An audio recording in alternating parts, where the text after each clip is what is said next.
আচ্ছা, তুমি এত সুন্দর রান্না করো কি করে বলো তো? তোমার হাতের রান্না খেলে মনে হয় মায়ের হাতের রান্না খাচ্ছি।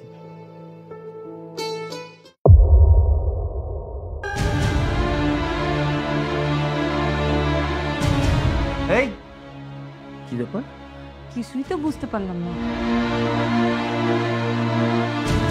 সৈকত, তুমি অনেক পাষাণ হয়ে গেছো। তুমি একটাবারও আমার কথা মনে করো না।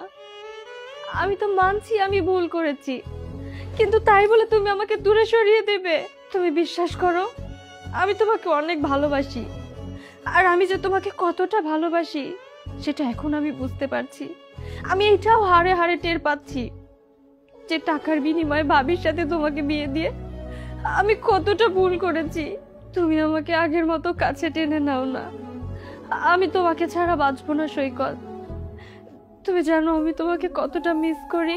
তুমি আমাকে একটাবারের জন্য মিস করো না, তাই না? সৈকত প্লিজ, আমি তোমার কাছে হাত জোর করে বলছি, তুমি তুমি আবার তোমার জীবনে আমাকে ফিরিয়ে নাও। আচ্ছা, তোমার কি আমার সাথে কাটানো সময়গুলোর কথা মনে পড়ে না? না, মনে পড়ছে না, কারণ তুমি আমাকে না, টাকাকে ভালোবাসো। তুমি টাকাকে ভালোবেসে নিজের স্বামীকে অন্য একটা মেয়ের কাছে বিক্রি করে দিয়েছো।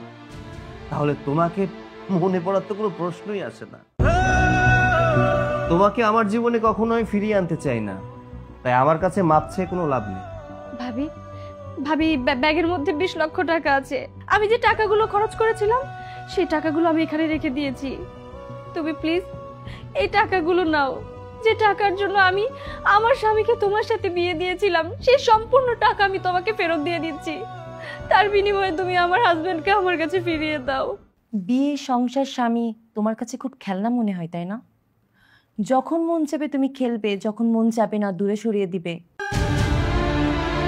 দেখো, এই টাকাগুলো তোমার, এই টাকাগুলো আমি তোমাকে দিয়ে দিয়েছি। এই টাকাগুলো তুমি ফেলে দিবে না এটা নিয়ে কি করবে সেটা একান্তই তোমার ব্যক্তিগত ব্যাপার।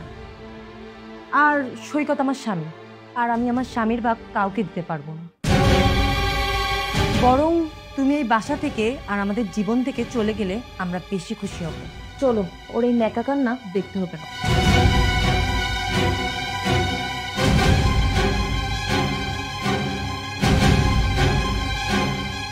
হে আল্লাহ, আমি এখন কি করব তুমি আমাকে বলে দাও। আমি আমার ভুল বুঝতে পেরে সবার কাছে ক্ষমা চেয়ে নিয়েছি, কিন্তু কেউ আমাকে ক্ষমা করছে না। আমি যাকে ভালোবাসি, আমার স্বামী, সেও আমাকে বোঝার চেষ্টা করছে না। আমার বাড়ির লোকজন, তারাও আমাকে বোঝার চেষ্টা করছে না। আমার স্বামী আমাকে মেনে নেবে না, কিন্তু আমি তো আমার স্বামীকে ছাড়া থাকতে পারবো না, বাঁচতে পারবো না। তাহলে আমি যেহেতু আমার স্বামীকে পাবোই না, এই জীবন রেখে আমি কি করব?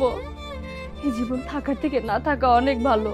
হয়তো এই পৃথিবী ছেড়ে সবাইকে ছেড়ে যখন আমি চলে যাব, তখন সবাই বুঝতে পারবে যে আমি আমার ভুলটা বুঝতে পেরেছি। কি করছো তুমি? হ্যাঁ, পাগল হয়ে গেছো? হ্যাঁ হ্যাঁ হ্যাঁ, আমি পাগল হয়ে গেছি। আমি যে আমার ভুলটা বুঝতে পেরেছি, সবার কাছে ক্ষমা চাচ্ছি, কিন্তু কেউ আমাকে বোঝার চেষ্টা করছে না। তুমিও বোঝার চেষ্টা করছো না।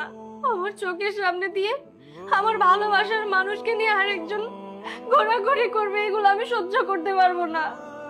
তাই আমি এটা বিশ্বাস করানোর জন্য যা করা লাগে আমি তাই করব। আমি এই বিষকে সবাইকে বুঝিয়ে দেবো যে আমি আমার ভুল বুঝতে পেরেছি। আমি আমি আমার এই জীবন রাখবো না। হ্যাঁ, বুঝতে পারলাম তুমি তোমার জীবন রাখবে না, কিন্তু তুমি যদি আত্মহত্যা করো তাহলে তোমার স্বামীকে দেখে রাখবে কে? আমি বাবা আর অভিনয় করতে পারছি না। অভিনয় মানে কি বলছো তুমি? আমি তো কিছুই বুঝতে পারছি না। আমি তোমাকে বুঝিয়ে বলছি। তুমি যখন সৈকতকে বৌমার সাথে বিয়ে দিতে চাচ্ছিলে, তখন বৌমাও রাজি ছিল না, সৈকতও রাজি ছিল না।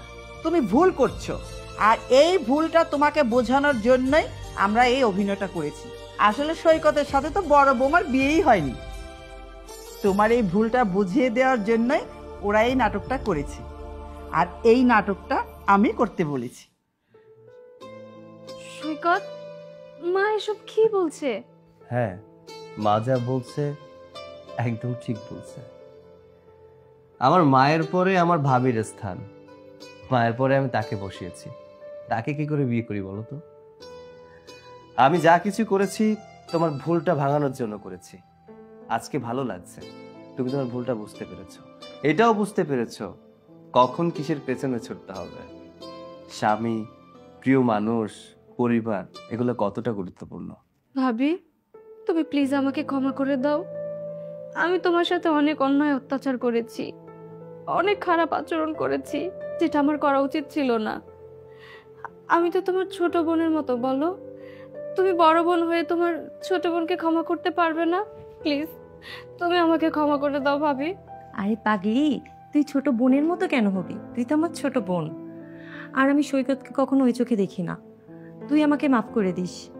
এই কদিন আমি তোর চোখ দিয়ে অনেক পানি ঝরিয়েছি। না না ভাবি, তুমি এভাবে কেন বলছো? তুমি বা তোমরা যদি আমার সাথে এরকম ব্যবহার না করতে, তাহলে হয়তো আমি এখনো বুঝতে পারতাম না প্রিয়জন কি, পরিবার কি। তোমরা আমার সাথে এমন করেছো বলেই আজকে আমি বুঝতে পেরেছি যে ভালোবাসা কাকে বলে, ভালোবাসা মানুষের গুরুত্বটা কতখানি। হয়েছে, এত পাকনা পাকনা কথা বলতে হবে না। মা, চলুন আমরা দুজন ভিতরে যাই। আমার বোনটা অনেকদিন পর তার স্বামীকে পেয়েছে, দুজন একটু গল্প করুক। তাই চলো। চল। আমাকে কান্না করিয়ে খুব মজা পাচ্ছ, তাই না? আচ্ছা, তুমি কি জানো না দুঃখের পরেই সুখ আসে। আমি যদি তোমাকে একটু কান্না না করাতাম তাহলে কি আমাকে এতটা কাছে পেতে বলো তো? ও আচ্ছা, কাছে পেতে হলে বুঝি এইভাবে কান্না করাতে হয়? আহা, তেমন কথা নয়। এই যে আমার মিষ্টি বউটাকে আবারও কাছে পেল।